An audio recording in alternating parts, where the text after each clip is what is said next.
Hi friends, welcome to our channel. இன்றைக்கி நம்ம இந்த வீடியோவில் பொரியை வச்சு செய்யக்கூடிய சூப்பரான 2 ரெசிபி தான் பார்க்க போகிறோம். ஒன்று வந்து நம்ம பொரி உருண்டை, இன்னொன்று வந்து காரப்பொரி. இது ரெண்டுமே ஒரு 10 மினிட்ஸ்க்குள்ளே ரொம்ப சீக்கிரம் நினச்சோன்னே டக்குன்னு செய்யலாம். ஃபர்ஸ்ட்டு வந்து பொரி உருண்டை எப்படி செய்யலாங்கிறத பார்க்கலாம். 1 கப் வெல்லம் எடுத்துக்கிட்டோம்னா 3 கப் அளவுக்கு பொரி எடுத்துக்கணும். ஒருவேளை உங்களுக்கு பொரி நமத்து இருந்துச்சுன்னா அதை வந்து ஒரு வெறும் சட்டியில் போட்டு லைட்டாக சூடாகிற அளவுக்கு வறுத்திங்கன்னா நல்லா கிறிஸ்பி ஆயிரும். இது கூடயே ஒரு 1/2 ஸ்பூன் அளவுக்கு சுக்கு பவுடரும் 2 ஏலக்காவும் வச்சுருக்கிறேன். ஏலக்காவை பொடி பண்ணிக்கலாம். இப்போ வந்து வெல்லத்தில் வந்து மண்ணூர் தூசிலாம் இருக்கிறதுனால அதை வடிகட்டுறதுக்காக ஃபஸ்ட்டு கொஞ்சமாக மட்டும் தண்ணி ஊற்றி நம்ம அது கரைஞ்சது ஸ்டவ்வை ஆஃப் பண்ணிவிட்டு நம்ம ஒரு பெரிய அகலமான பாத்திரத்தில் அதை வடிகட்டி இப்போ ஸ்டவ்வை வந்து ஆன் பண்ணிக்கலாம். இப்போ வந்து நமக்கு வந்து பாகு பதம் வேணும். அதெல்லாம் ரொம்ப சிம்பிள் தான். நம்ம ஒரு மீடியம் ஃப்ளேமில் வச்சுட்டு நம்ம நல்லா கொதிக்க வைக்கும்போது இது மாதிரி நல்லா நுர வரும். நம்ம ஒரு கிண்ணத்தில் வந்து தண்ணி வச்சுக்கோங்க. நமக்கு கொஞ்சம் பாதி அளவு வற்றினதுலேருந்தே இதை மாதிரி ஒரு சொட்டு நீங்கள் விட்டு பார்த்தீங்கன்னா இது மாதிரி கரையக்கூடாது. கரையாமல் நம்ம கையில் நல்லா எடுக்க வரணும். அந்த அளவுக்கு பதத்தை நம்ம பார்க்கணும். இப்போ சுக்கு ஏலக்காய் தூளை நம்ம உள்ளே சேர்த்துடலாம். சேர்த்துட்டு ஒரே ஒரு பிஞ்ச் அளவுக்கு மட்டும் சால்ட்டு சேர்த்துக்கலாம். இப்போ இன்னும் கொஞ்சம் திக்காயிட்டு இப்போ ஊற்றி பார்க்குறேன். நம்ம கையில் எடுக்க வரணும். அந்த அளவுக்கு நமக்கு இருக்கணும். இன்னும் ஒரு 2 நிமிஷம் இருந்தால் போதும், சூப்பராக ரெடி ஆயிரும். இப்போ நம்ம திருப்பியும் செக் பண்ணி பார்க்கலாம். கரையக்கூடாது.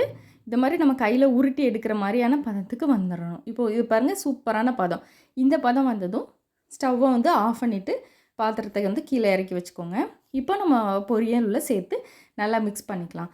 நல்லா சூடோடு நல்லா மிக்ஸ் பண்ணிவிட்டு நம்ம கையில் வந்து தண்ணி தொட்டுக்கலாம், அல்லது அரிசி மாவு ஏதாவது கையில் அப்ளை பண்ணிக்கலாம், அல்லது நெய்யை வந்து அப்ளை பண்ணிவிட்டு அந்த நவசூடில் நல்லா நம்ம வந்து அழுத்தி பிடிச்சோம் அப்படின்னா தான் நமக்கு உருண்டை வரும். ஒருவேளை உங்களுக்கு ஆறிட்டு நம்ம பிடிக்கிறதுக்குள்ளே ஆறிட்டு அப்படின்னா உருண்டை பிடிக்க வராது. அப்போ லைட்டாக ஸ்டவ் ஆன் பண்ணி லைட்டாக ஹீட் ஆகுதும் அந்த வெள்ளெல்லாம் மெல்ட் ஆகி நமக்கு நல்லா திரண்டு இதை மாதிரி வரும். அப்போ ஸ்டவ் ஆஃப் பண்ணிவிட்டு திருப்பி இதை மாதிரி நம்ம உருண்டை பிடிச்சோம் அப்படின்னா நல்லா உருண்டை சூப்பராக பிடிச்சிடலாம். அவ்வளோதான். 5 to 10 மினிட்ஸில் ரெடி ஆயிடும். இன்னொன்று காரப்பொரி, இது 5 மினிட்ஸ் கூட ஆகாது, ரொம்ப சீக்கிரமாக செஞ்சிடலாம்.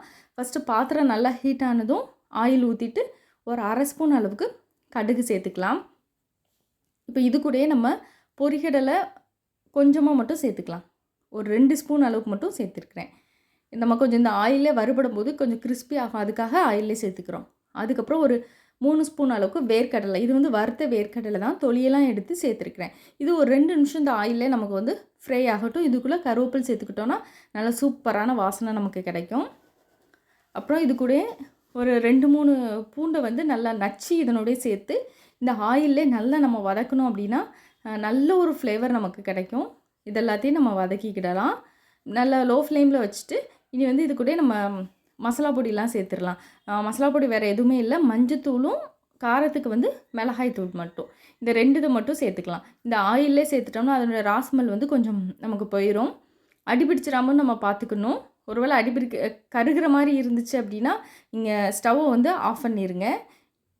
இனி வந்து ஒரே ஒரு பிஞ்ச் அளவுக்கு மட்டும் நம்ம பெருங்காயத்தூள் சேர்த்துக்கலாம். பொரியில் வந்து ஆல்ரெடி நமக்கு உப்பு இருக்கும், அதனால் இதனுடைய சேர்த்து மிக்ஸ் பண்ணிவிட்டு அதுக்கடுத்து தேவைப்பட்டுச்சுன்னா எக்ஸ்ட்ரா உப்புத்தூள் சேர்த்துக்கலாம். இப்போ நான் ஸ்டவ்வை ஆஃப் பண்ணிட்டேன். இந்த சூடே போதும் நமக்கு. சூடோடு சேர்த்து நல்லா பொரியில் நல்லா எல்லாமே நல்லா கோட் ஆகிற அளவுக்கு நல்லா மிக்ஸ் பண்ணிக்கோங்க. இப்போ நல்லா மிக்ஸ் பண்ணதுக்கப்புறம் டேஸ்ட் பண்ணி பார்த்துட்டு காரமோ அல்லது உப்போ தேவைப்பட்டுச்சு அப்படின்னா கொஞ்சமாக சேர்த்துக்கலாம். நான் ஒரு பிஞ்ச் அளவுக்கு மட்டும் சால்ட்டு சேர்த்துக்கிறேன். நல்லா வாசனையாக சூப்பரான டேஸ்ட்டில் இருக்கும். லாஸ்ட்டாக குட்டி குட்டியாக ஆனியன் கட் பண்ணி நம்ம சாப்பிட்லாம், அது ஆனியன் இல்லாமல்னாலும் சாப்பிட்லாம். சூப்பரான டேஸ்ட்டில் இருக்கும். நீங்களும் ட்ரை பண்ணி பாருங்கள். Thanks for